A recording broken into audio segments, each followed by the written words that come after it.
बस अब शहर की भीड़ भाड़ से दूर इन बादलों के बीच से गुजरना चाहता हूँ।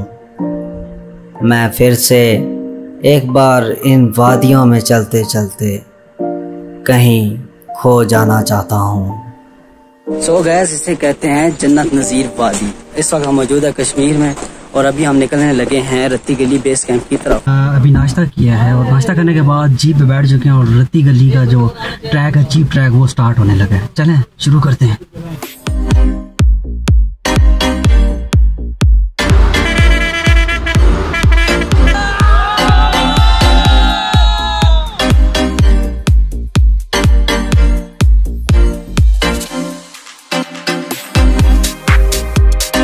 ये सब कुछ जानते हुए भी कि यहाँ के रास्ते इंतहाई दुश्वार हैं, इस जगह की खूबसूरती एक बार फिर हमें अपनी ओर खींच लाई।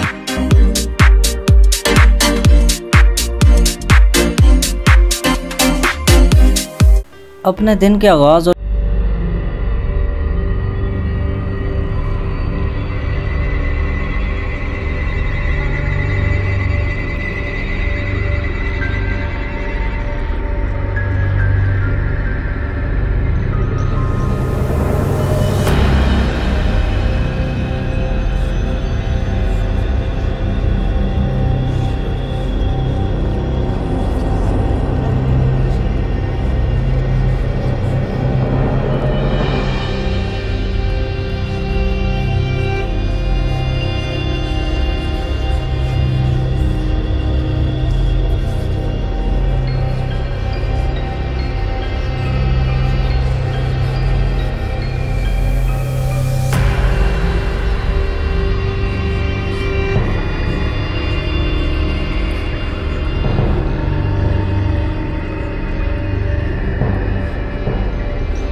दीवारियाँ से बेस कैंप 18 किलोमीटर बनता है और इसके लिए हमने पर जीप 9,000 रुपये किए, मतलब कि 18,000 में हम बेस कैंप तक पहुँचेंगे और यही जीप शाम को हमें वापस दीवारियाँ आकर उतार देंगी।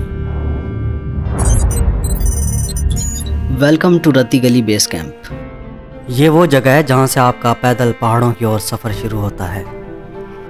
गुजर भाई, रत्ती गली बेस कैंप पे किसी ने खाए चावल, किसी ने पिया पानी, किसी ने खाई चिप्स और किसी ने मौसम के हिसाब से पी चाय।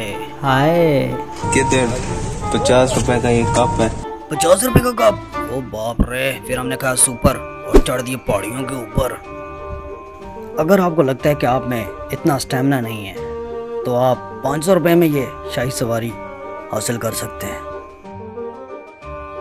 और इस ट्रैक की अगर खूबसूरती की बात की जाए तो रेड और ब्लू कलर के फ्लावर इस ट्रैक की खूबसूरती को 4 चांद लगा देते हैं। और जब आपके चारों ओर इतनी खूबसूरती हो तो खुद पे कंट्रोल थोड़ा मुश्किल हो जाता है।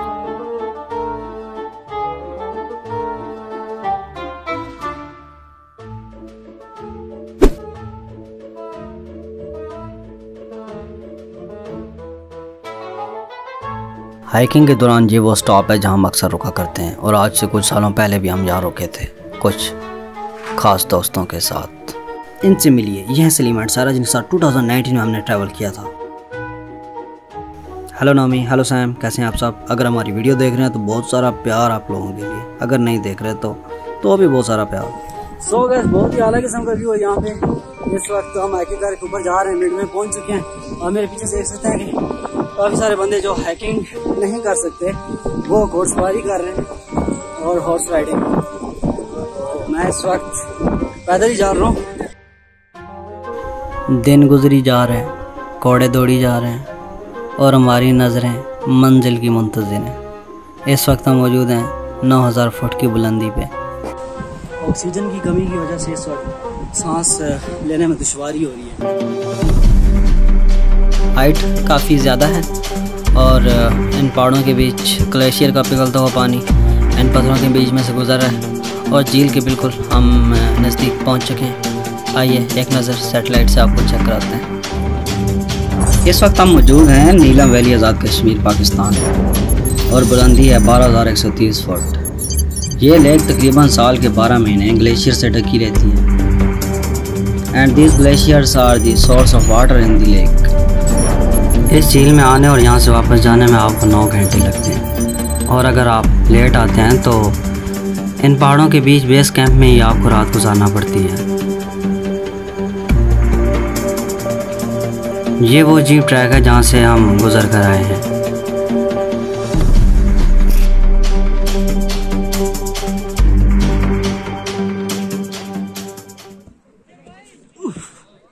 सो गाइस फाइनली हम रत्ती गली लेक पहुंच चुके हैं और यार सीन्स कुछ ऐसे हैं।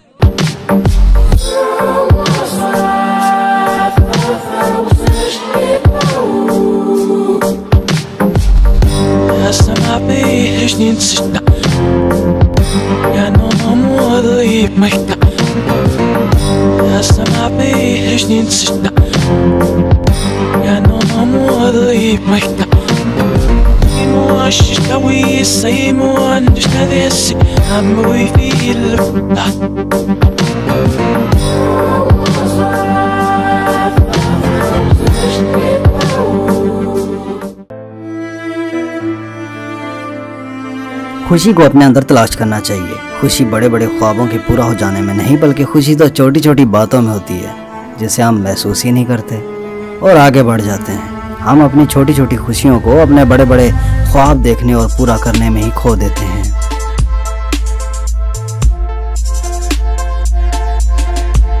अभी मजा आएगा ना भिड़ो।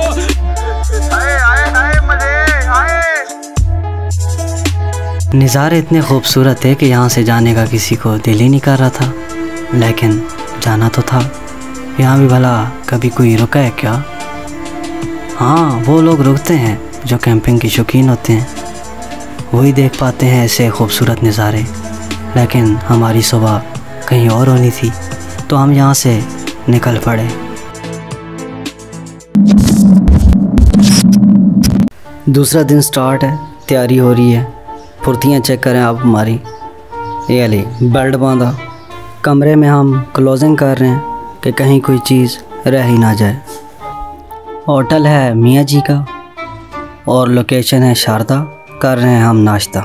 इस होटल के कमरे भी अच्छे हैं, कैंप भी अच्छे हैं, खाना भी लाजवाब है और व्यू की बात की जाए तो आहा क्या ही बात है जनाब। गाड़ी केल के लिए रेडी है और ड्राइवर क्या हसीन लग रहे हैं जनाब।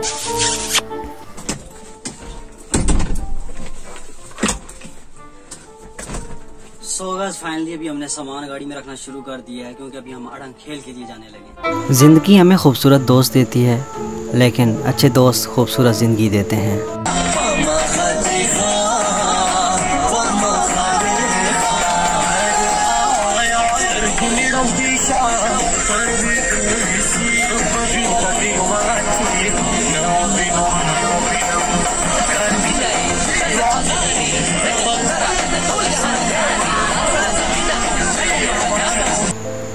शारदा से केल तकरीबन 18 किलोमीटर का सफ़र बनता है, जो कि बहुत ही तंग रास्तों पर मुश्तमिल है। यहाँ से जीप गुजरती थी, वहाँ से हम कोस्टर लेके जा रहे थे तो डर तो लगना था क्योंकि एक साइड पे खाई थी और एक साइड पे ऊंचे ऊंचे पहाड़। इन पहाड़ी रास्तों से हम होते हुए केल की तरफ बढ़ रहे थे।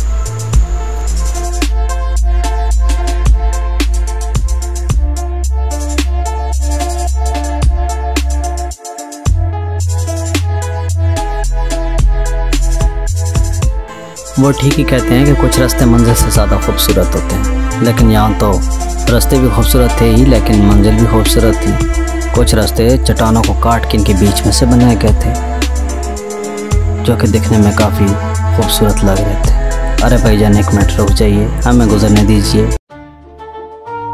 ख़वातीन व हज़रात, इस वक्त हम पहुँच चुके हैं केल में। बहुत ही खूबसूरत गाँव है, आप इसकी खूबसूरती को ज़रा चेक करें। फिर हमने इस केबन कार में केल 2 अड़ंग खेल जाना था, लेकिन उस सबसे पहले हमने एक लंबी लाइनों में खड़े होकर इसके लिए एक टिकट लेनी थी। तो फिर स्पीकर ऑन किए, सॉन्ग प्ले किए और अपनी बारी का इंतज़ार करने लगे। इधर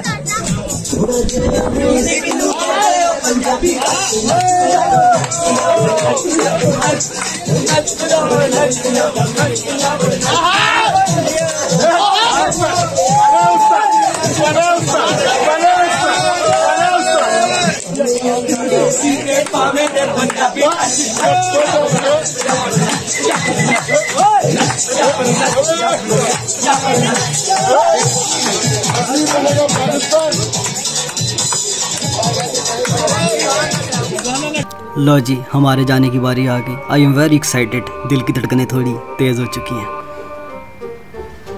दरवाज़ा खुला, केबिन कार में बैठे और चल दिए। गुड बाय केल। ऊपर से क्या खूब नज़ारे थे। ड्रोन शॉट फ्री में मिल रहे थे और ड्रोन ऊंचाई को थोड़ा ही महसूस कर सकता है, लेकिन हम ऊंचाई को महसूस कर रहे थे। पहाड़ों की ऊंचाई को छूते हुए दरख्तों के बीच में से गुजरते हुए हम अड़ंगखेल पहुँचे। केबल कार से उतरने के बाद हाइकिंग का सिलसिला शुरू हुआ। यह जगह बहुत ही खूबसूरत है और इसकी खूबसूरती को बरकरार रखने के लिए डस्टबिन रैपर के लिए ज़रूर यूज़ करें। यह है अड़ंगखेल गांव, जिसके लिए हमने मीलों की मुसाफतें तय की हैं। खूबसूरत दोस्त, खूबसूरत जगह, ये पल हम कभी नहीं भूल पाएंगे। और जैसे ही हमारी नज़र परचम पे पड़ी तो न जाने क्यों कानों में नारों की आवाज़ें गूंजने लगी।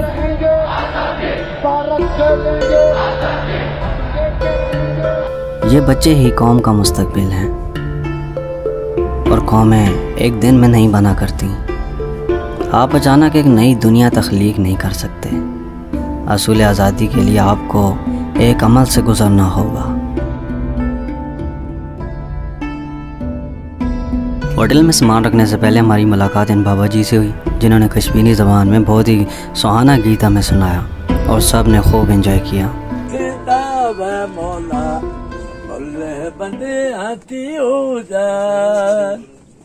रत रंग दी वे पाजर थी, रत रंग दी वे पाजर थी, सड़े देना जिगरा वे को पानी कठे आंदा के कर। सफ़र में नज़र मंजिल पर ही रखनी चाहिए, लेकिन जिस राह में आप सफ़र कर रहे हैं उसकी हर शय को महसूस भी करना चाहिए। साडे पार दे बसते दो तो वे घोट पानी मांगया, गला मुदा करी दसते हो तो वे घोट पानी मांगया, गला मुदा करी दसते। मैं और मेरे दोस्त होटल की तरफ जा रहे हैं। होटल पहुंच चुके हैं, रेस्ट कर रहे हैं। फिर होटल पर लगी पेंटिंग पे थोड़े तबसरे किए। अल्कोहल ये किसी कंपनी का, नीचे लिखा हुआ some of the best time you will never remember. कुछ ऐसे कीमती लम्हात जिन्हें आप कभी भुला ना पाएंगे। फिर यहाँ के शहजादे ने बहुत ही खुलूस के साथ हमें चाय पेश की। यहाँ की हर चीज़ काबिल तारीफ़ थी। इस गांव में तकरीबन हर चीज़ होटल से लेके घर तक लकड़ियों से बनाए गए थे। राशिद भाई ने अपना कैमरा उवैस भाई के हाथों में थमाया, क्योंकि वो एक अच्छे फोटोग्राफर हैं।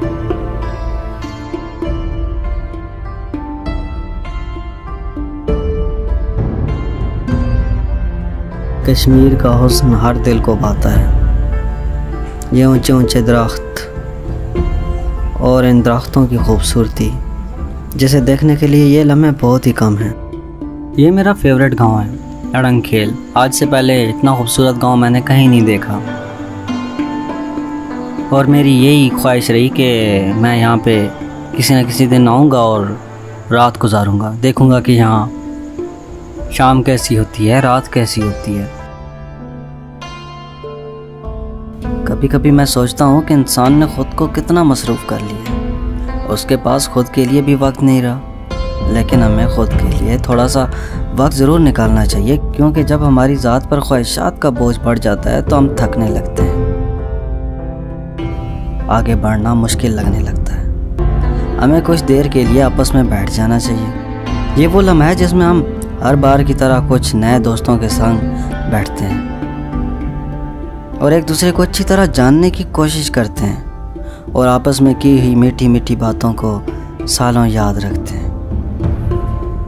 हमारे सब दोस्तों को एक लाइन में खड़े होने का इशारा करते हुए फिर सब ने अपने रवायती अंदाज में थोड़ा रक्स किया और इन पलों को मज़ीद खूबसूरत बनाया। सब दोस्त बहुत खुश नज़र आ रहे थे। रात काफ़ी हो चुकी थी और हम अपनी यादों को समेटने की कोशिश कर रहे थे। कुछ यादें इतनी हसीन होती हैं जिन्हें याद करके इंसान हर दुख भूल जाता है। आसमान पे तारे दिलकश मंजर पेश कर रहे थे और सामने पहाड़ी की चोटी पे पाक आर्मी की फायरिंग की आवाज़ सुनाई दे रही थी। बॉनफायर ख़त्म हो चुकी थी, राख बन चुकी थी।